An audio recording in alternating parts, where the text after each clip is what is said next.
If you would turn to Daniel chapter 5.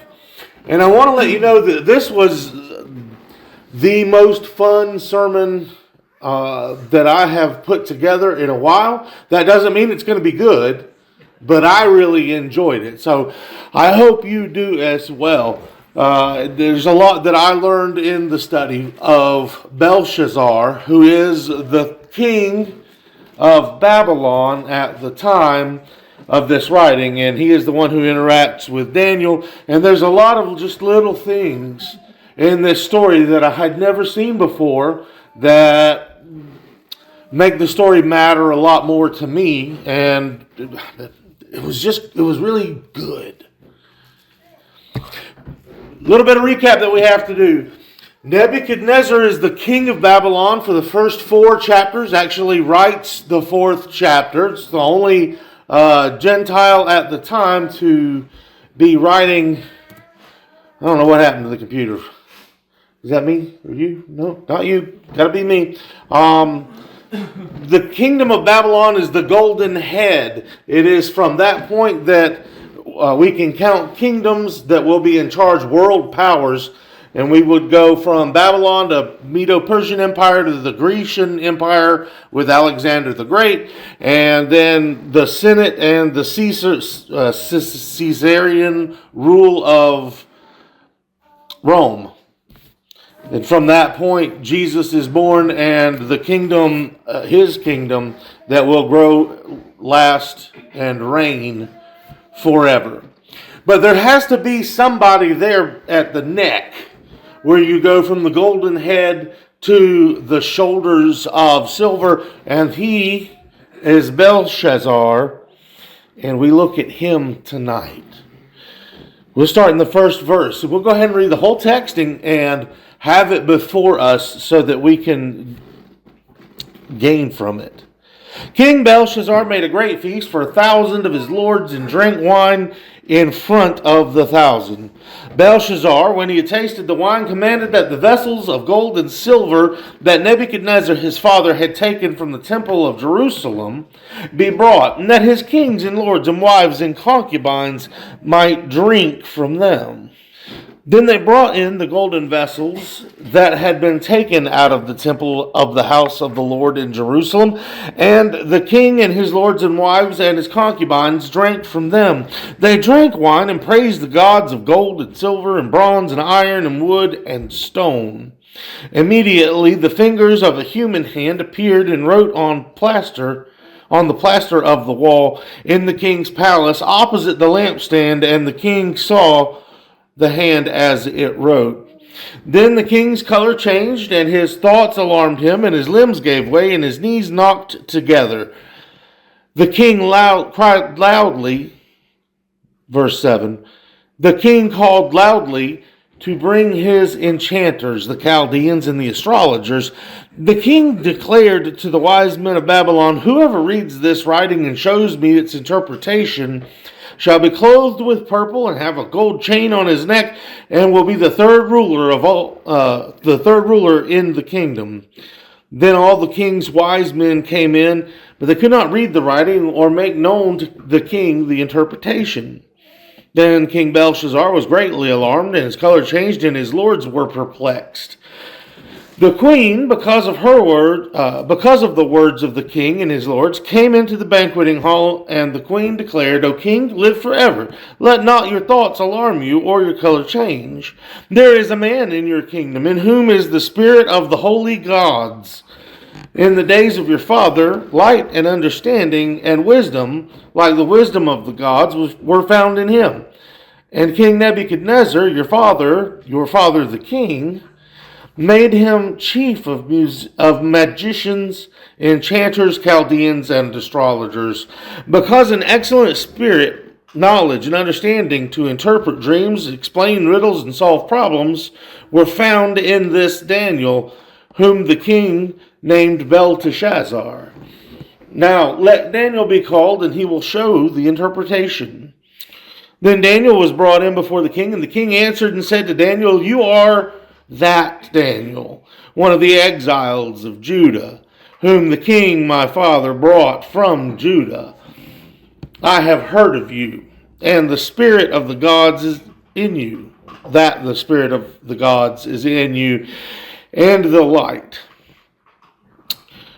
and understanding and excellent wisdom are found in you. Verse 15. Now the wise men, the enchanters, have been brought in before me to read this writing and make known to me its interpretation, but they could not show the interpretation of the matter. But I've heard that you can give interpretations and solve problems. Now, if you can read the writing and make known to me its interpretations, you shall be clothed with purple, and a chain of gold you shall be clothed with purple, and have a gold chain around your neck, and it shall be the third ruler of the kingdom. Then Daniel answered and said before the king, let your gifts be for yourself, and give the rewards to another. Nevertheless, I will read the writing to the king, and make known to him the interpretation. O king, the Most High God gave Nebuchadnezzar your father kingship and greatness and glory and majesty, and because of the greatness that he gave him, all peoples and nations and languages trembled and feared before him. Whom he would, he killed. Whom he would, he kept alive. Whom he would, he raised up. And whom he would, he humbled. But when his heart was lifted up and his spirit was hardened so that he dealt proudly, he was brought down from his high kingly throne, and glory was taken from him.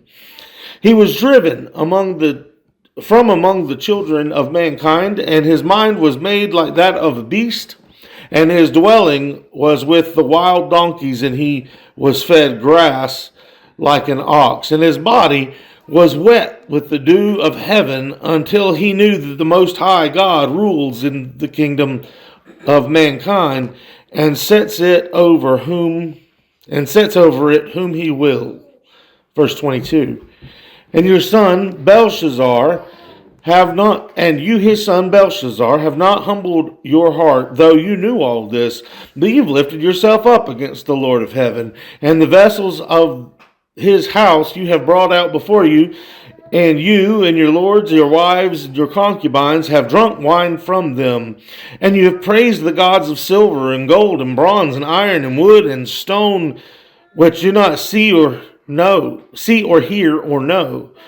But the God in whose hand is your breath, and whose are all your ways, you have not honored. Then from his presence the hand was sent, and the writing was inscribed. Verse 25. And this is the writing that was inscribed: Mene, Tekel, and Parsin. This is the interpretation of the matter. Mene, God has numbered your days, the days of your kingdom, and it will be brought to an end. Tekel, you have been weighed in the balances and found wanting. Perez, your kingdom is divided and given to the Medes and the Persians.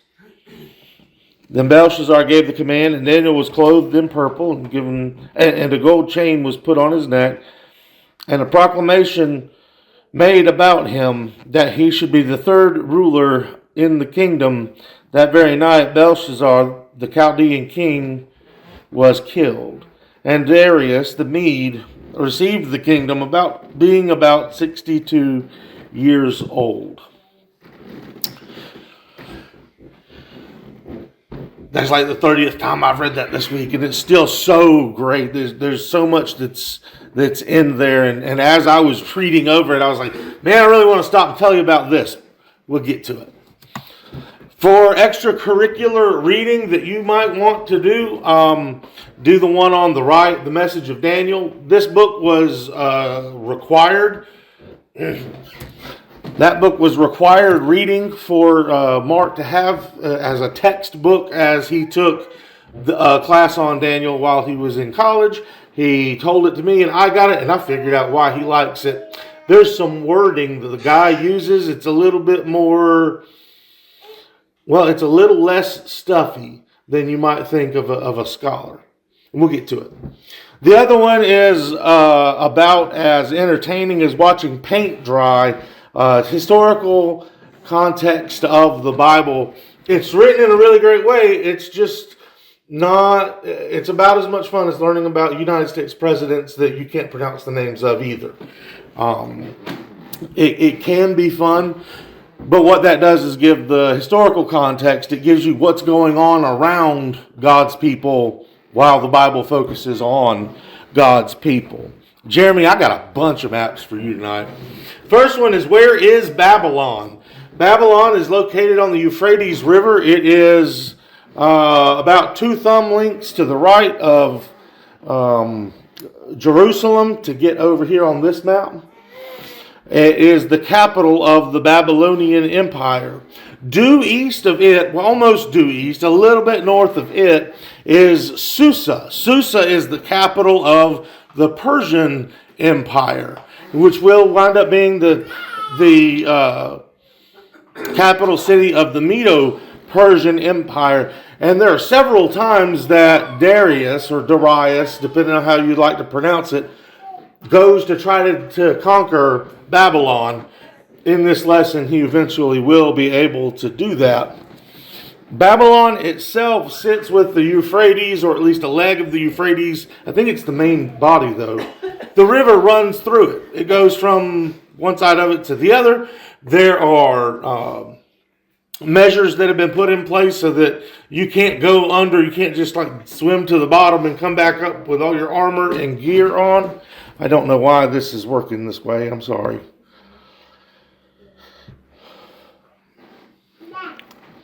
But what winds up happening is that the leader of the Persian army, when he comes against it, that they set fortifications around the city, and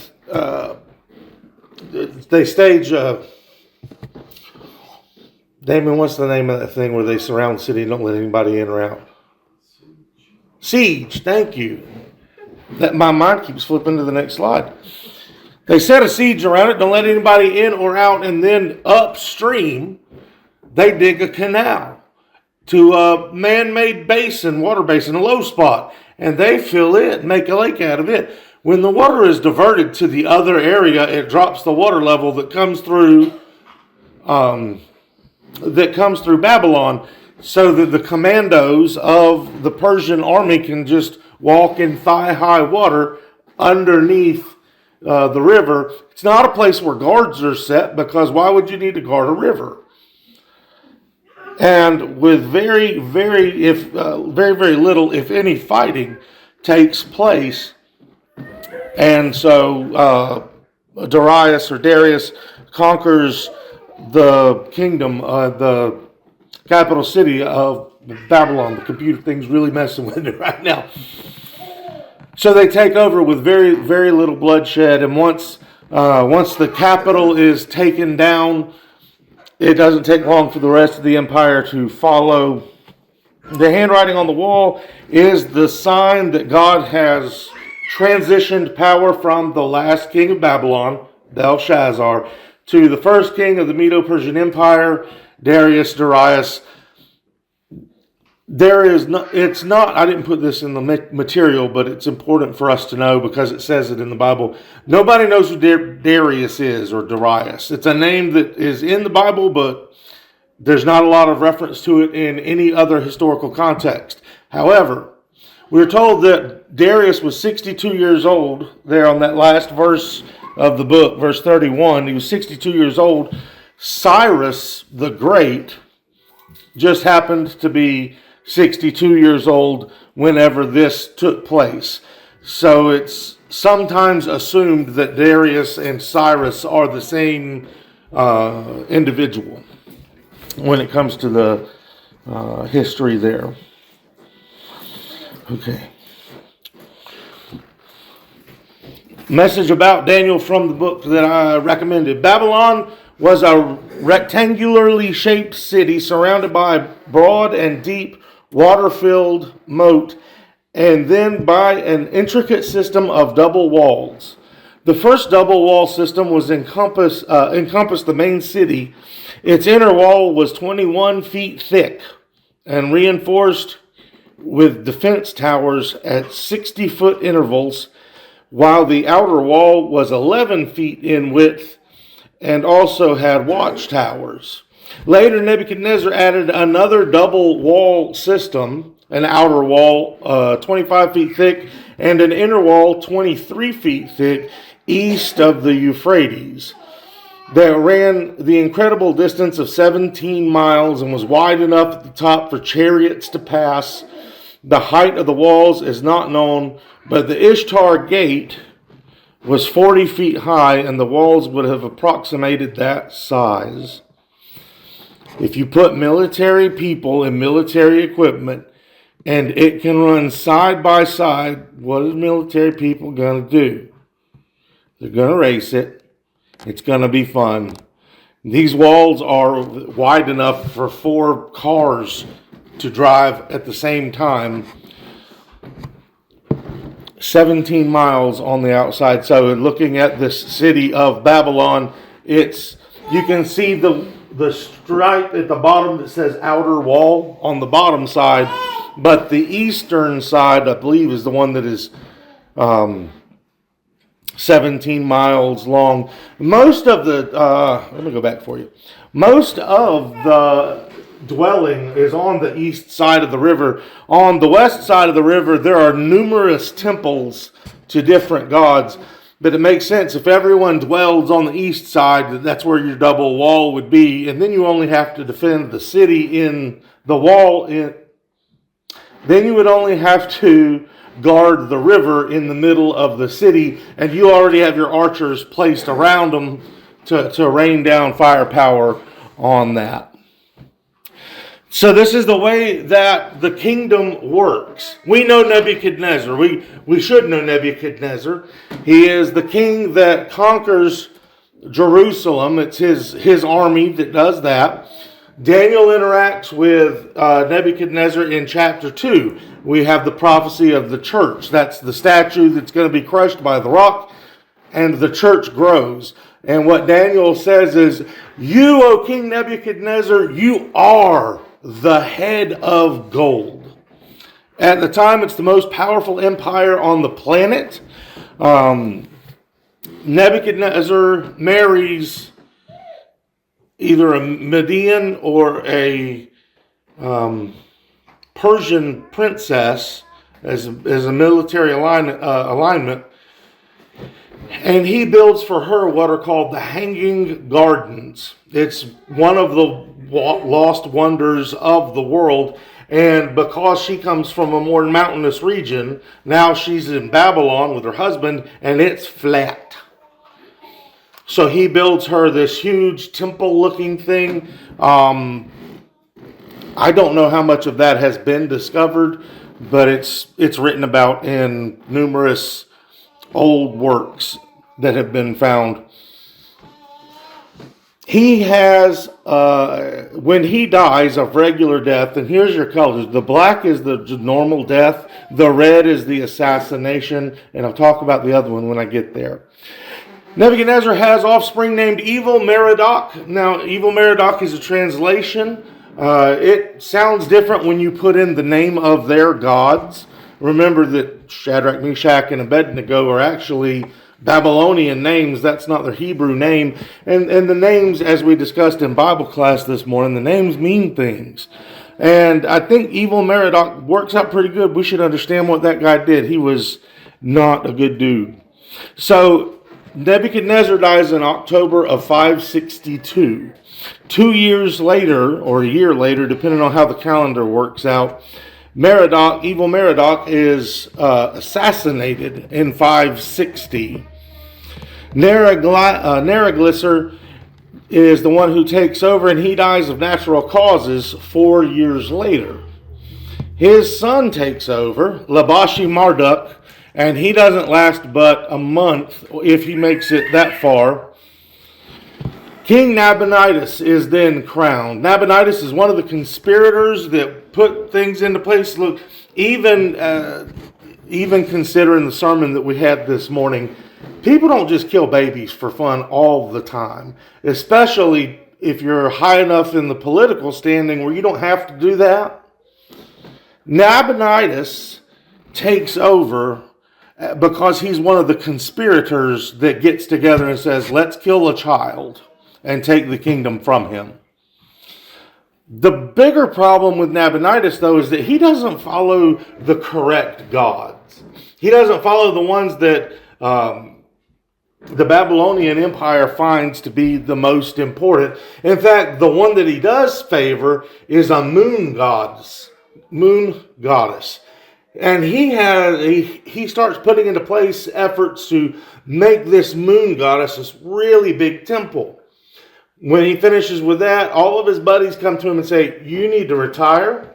We'll still call you king. We'll still pay your bills. But you're fixing to move into a lovely house right down the street by about 500 miles. And he is sent out to pasture, as it were, in the Arabian desert, in an oasis in the Arabian desert. I did see commentary that discussed how at the events with Belshazzar and with the taking over from the Babylonian Empire, he might have gone back home to be deposed of his throne, to have his throne taken from him. But his son's name is Belshazzar. And Belshazzar is the one that we have been talking about, reigns from 555 to November of 539. And that is what happens that very night that we're reading of in Daniel chapter 5. Daniel chapter 5, this right here at the very end in verse 30. That very night Belshazzar, the Chaldean king, was killed. That was done in November of 539. And the kingdom is taken away. Cool. Now the message is really easy from there on. I don't have to read as much anymore. Looking at your Bible, if you want to check these sections, I can email you this list. I don't know that you want to try to keep up with the markings if you're doing them in your Bible. But the problem is spilled in verses 1 through 4. We're told what is done is that Belshazzar, verse 2, they commanded that the vessels of gold and silver that Nebuchadnezzar his father had taken out of the temple in Jerusalem be brought, and that his kings and that the king and his lords and his wives and his concubines might drink from them. So these would have been in the temple. Man, I'm just giving it all away here. And he calls out for the cups. It's not the cups that's the problem. It's what he's drinking to. And we'll get there. We'll get there in just a few minutes.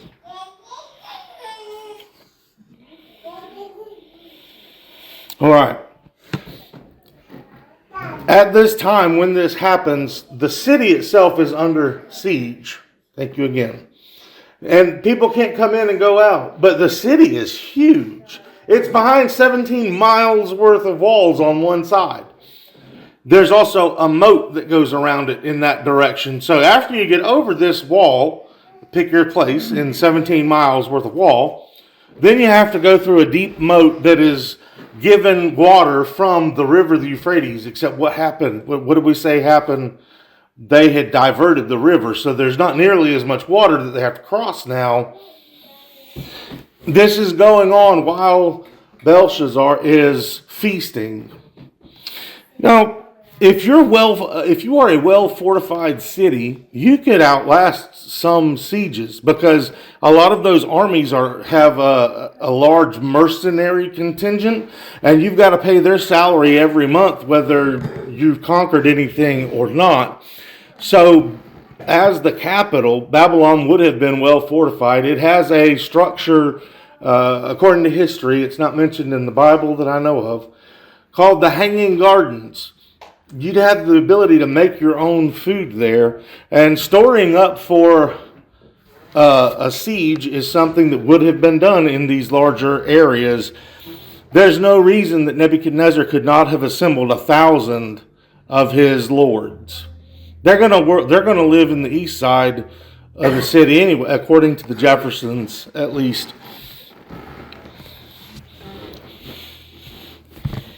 Man, you pull me off of it. As this opens up, we might think of, because we are so used to doing it, You might think that when we look at that first verse that the problem that he's going to have is the alcohol. Right? That is how it reads. It's what we would be prone to seeing and to reading. It says, I can't get my pages to unstick. It says something to the effect of when he had tasted the wine. Now, absolutely, there's a little bit of negligence on his part if he's going to get tanked and all of the leaders of the city are going to get drunk. But that's not the problem that's listed in Scripture. When you get down later, Daniel tells him that your problem is actually that you that you worshipped other gods with things that belonged to Israel's God. In verse 5, we're told that at the same moment, most manuscripts say at the same moment. The Textus Receptus Bibles that are drawn off that one say something like in the hour, in that same hour. The immediacy is what is important, and in pointing this out, when you sin, God knows it. When you have done something wrong, God knows it. And it doesn't matter where you want to say God is located, that this hand that is sent from him happens immediately. There doesn't have to be a delay in that whatsoever. In verse 6, we see that the hand has caused such great anxiety for Belshazzar that he fears. Okay, you can look at your own Bible here and see about this fear. There's one section of it that it terrified him so much this or that. And there are more than a couple of scholars who say that what is being said here is that he soiled himself. The Christian Standard Bible actually translates it exactly that way. However, if you would look at other translations, there are numerous ones that do not say that. They say different things happened. One of the things that makes it difficult to say that he got weak in the knees and that he passed out or that he fell down or something like that is that his knees are going to knock together. So if the loosening here is in his hips or in his waist. So if his leg pops out of joint up at the hip socket, he's not going to be able to knock his knees together. But if what's going on is what's running down his leg, I'm sorry, but there it is, that he can still have his knees knocked together. It's going to be a bigger deal, especially in the palace, and it's going to come to the Queen Mother's attention. So in verse 7, he puts out something. We see this throughout the book of Daniel, where if you'll give me the information I want, I'll reward you. We saw that with Joseph in Egypt. The information is key to knowing how to handle anything. And it is given to him that he will be the third ruler. Nebuchadnezzar is called his father. It's like, here's a whole concept that we have to talk about, and that's about the way lineage works. Nebuchadnezzar is called his father in the same way that Jesus will sit on the throne of David. The actual chair isn't there. That's not exactly what's being discussed. It's about being from there. And what's going to be given is the seat of the third ruler of the country. Well, who is in charge of the country? Nabonidus. He's 500 miles away in a desert, getting a nice suntan, relaxing under palm trees. Belshazzar is running the country. He's number 2 in command, but he is the de facto king. If Belshazzar were to say that he's going to give him the number 2 spot, what he would actually be doing is resigning his own post. But number 3 is available. Dad's in charge. I'm the king of the country, and I'll let you be just below me. We read that in the book of Esther and in other places where even King Herod, after his daughter-in-law dances for him, says, I'll give you up to half of my kingdom. So what is going to be done for Daniel is that he is made the number 2 man in all of the kingdom of Babylon. However, that's not going to mean a whole lot because come midnight, their currency is not going to be worth anything either. In verses 10 through 12, Mama tells Belshazzar to call on Daniel. We need to go here for just a moment. Chapter 5, verse 10, the queen. Do you have a footnote right there? Does it have a little number after the queen? If you look down, if your Bible has it, if you look down at the very bottom, it will say something. Mine says, man, how many...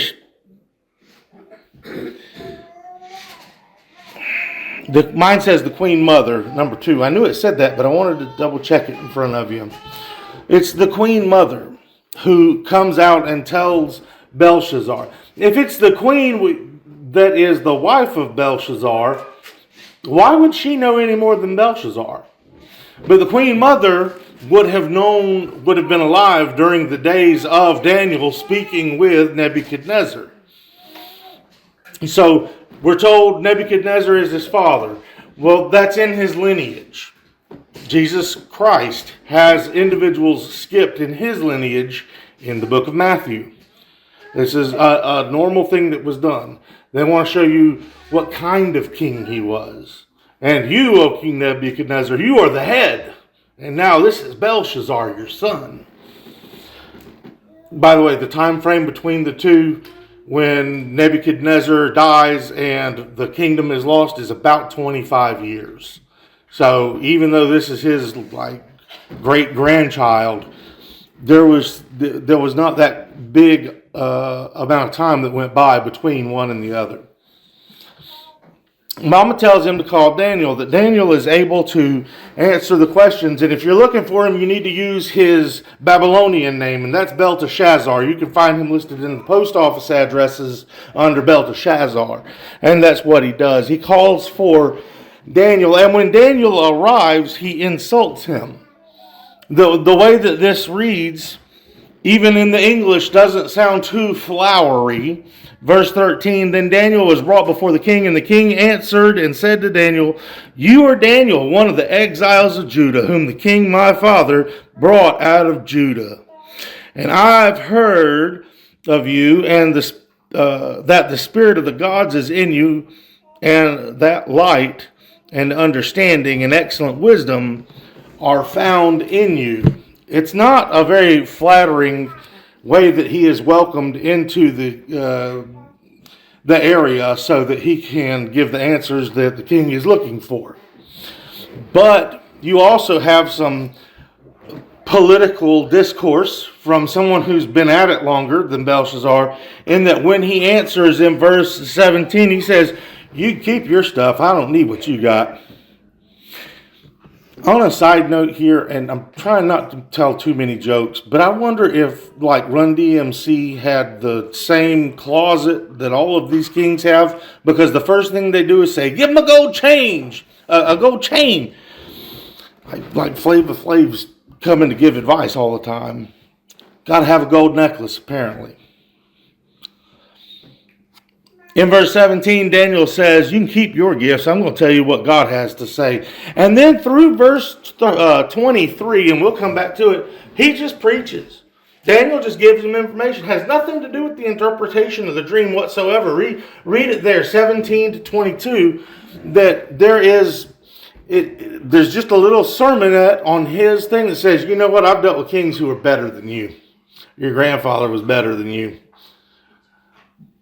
By the way, I'll tell you what God had to say. Meeny, tekel, parson. Now, if we're looking at the specific exact words, we need to look further down in verse 28, because that's where the parson problem is, or might be. This is not a language that we know. This is not written in Babylonian, but it's also not written in Hebrew. It's not written in French. It's just some scribbles on the wall. Who can read the scribbles on the wall? It must be like when you drive through Atlanta, you see all the graffiti that's put on the train tracks, but you can't read any of it, but it looks really nice. And I don't know what any of it means. It looks pretty, but it's not something that is known. So Daniel has to tell him what the language is and what the words mean, and how those are translated for us might come up as a bit of a problem. And the word tekel can be spelled Tekel, or with an apostrophe, or with a Q instead of a K. The translations that I usually list for us, none of them do that. It's some of the more obscure ones that spell it in a funny way. However, the New and Old King James, I believe, both do a U instead of in the front of parson or upharson. There's one translation that even does the letter F instead of the PH or even the UPH. The way that it's written in verse 28 is the same in, I think, every single translation I looked at, which covers like 20 or so, with it being rendered as Perez. And the meaning there, it doesn't matter how you spell it, it's the Persian army or the Persian nation. And that's the interpretation that Daniel gives to Belshazzar. Meaning, and it's given twice. God has numbered your days and has found that your kingdom will come to an end. And I don't do this a whole lot of times, but we'll do it tonight because I need to make the point. He's making a list, checking it twice, going to find out who's naughty or nice. And the list itself is actually written 2 times. Meanie. God has measured you. And just so that you don't think he's out to get you personally, he measured you again. And guess what? Both times, you're a bad guy. Tekel means that you have been weighed in the balances and found wanting. This has got to go down as one of the most painful things that you might possibly hear. And most painful thing you will hear from God. And the depart from me, I never knew you. And depart from me, workers of lawlessness. This statement here of you have been weighed in the balances and you're not good enough. Man, let that hurt for a minute. It's supposed to. God knows exactly who you are, everything you do, and why you did it. And guess what?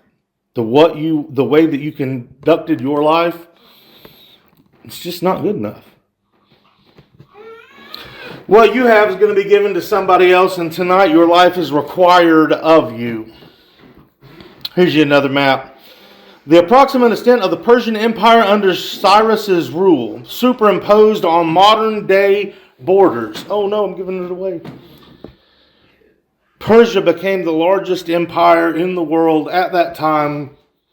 The next one to fulfill that would be the Grecian Empire, who conquered not only through military means, but also through economic means. And that language was spoke. Actually, Greece is still spoken today, just not that form.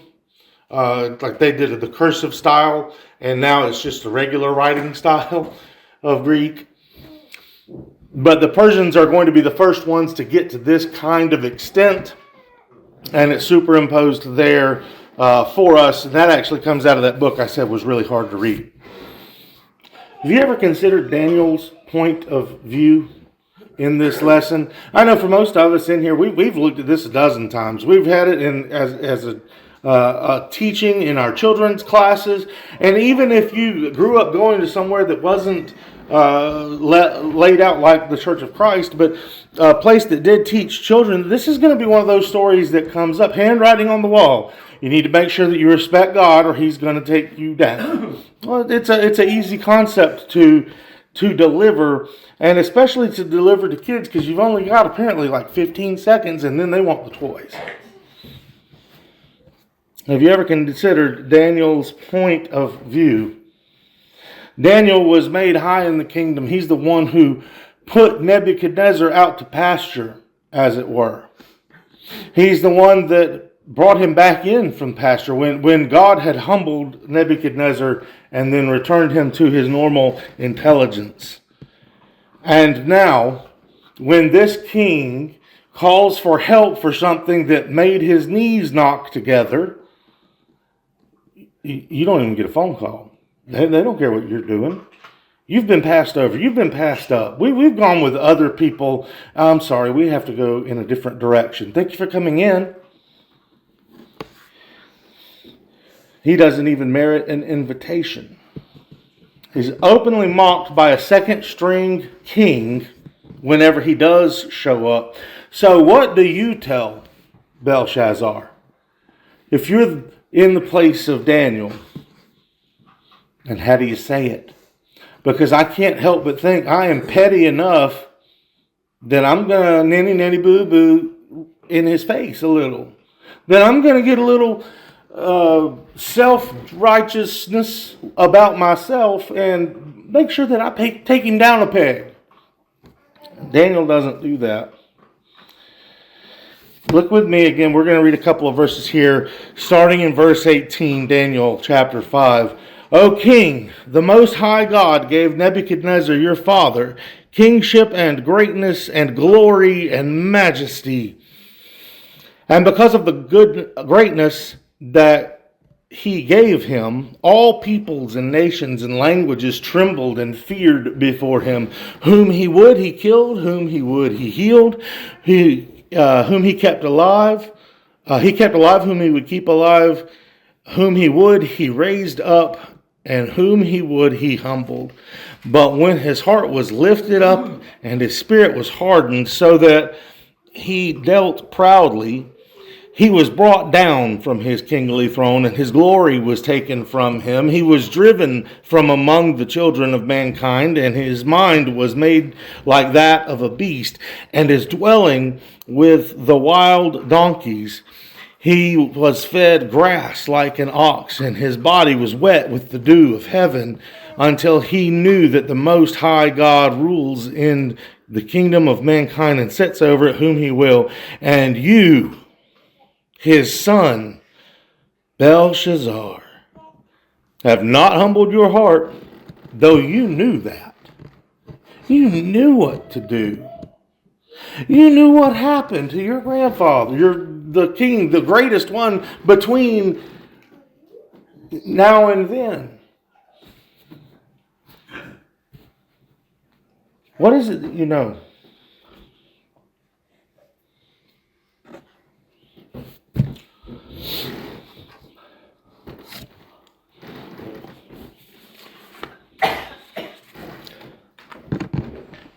Thomas Edward was a close personal friend of Thomas Hardy, the poet, and would frequently visit Hardy and his wife. During the time Thomas Edward was serving as an aircraftsman in the Royal Air Force, he sometimes came to visit the Hardy home wearing his aircraftsman's uniform. On one such occasion, his visit overlapped with a visit from the mayoress of Dorchester. The latter took it as an affront that she had to meet a common aircraftsman. And in French, she told Miss Hardy that never in all her born days had she had to sit down to tea with a private soldier. No one said anything until Thomas Edward responded in perfect French, "I beg your pardon, madam, but may I be of any use as an interpreter? Miss Hardy knows no French." The only one that could help was the one who had disdain. If you want to look down on me because of who I am and what I'm wearing, you better make sure you don't need anything from me first. And that the only one who can answer is the one that has been insulted. The individual there, Thomas Edward, was Thomas Edward Lawrence, the man who inspired the movie Lawrence of Arabia.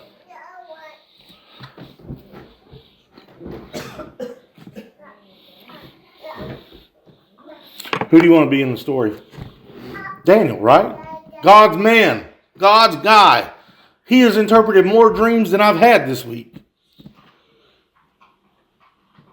But are we that guy? we know we're not the part of God.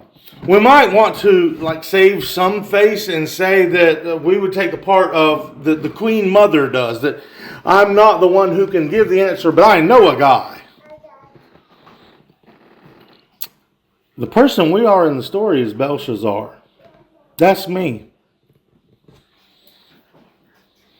The person who takes the place of God in the story is Daniel. He can tell us what he knows about it. He can tell us what the score is, who's winning, me or him. And then what Belshazzar does is as soon as Daniel gets there, he throws it in Daniel's face. Who do you think you are? I'm the only guy that you know to help. I'm the only one who can do anything for you. And this is the same thing that we do with God.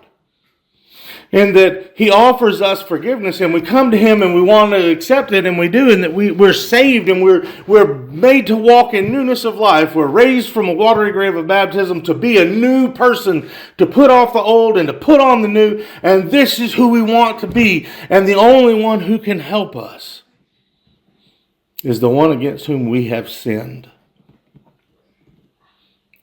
And that's stupid enough for me to do. It sounds like something I would do.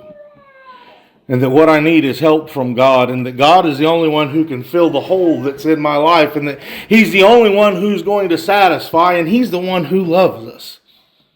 Yet, every time I sin on earth, I feel that I'm the one.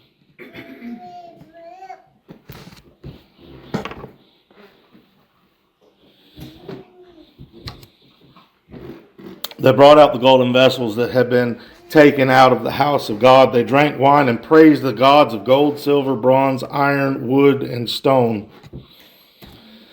If anyone cleanses himself from what is dishonorable, he will be a vessel of honorable use, set apart as holy. We have that in jars of clay.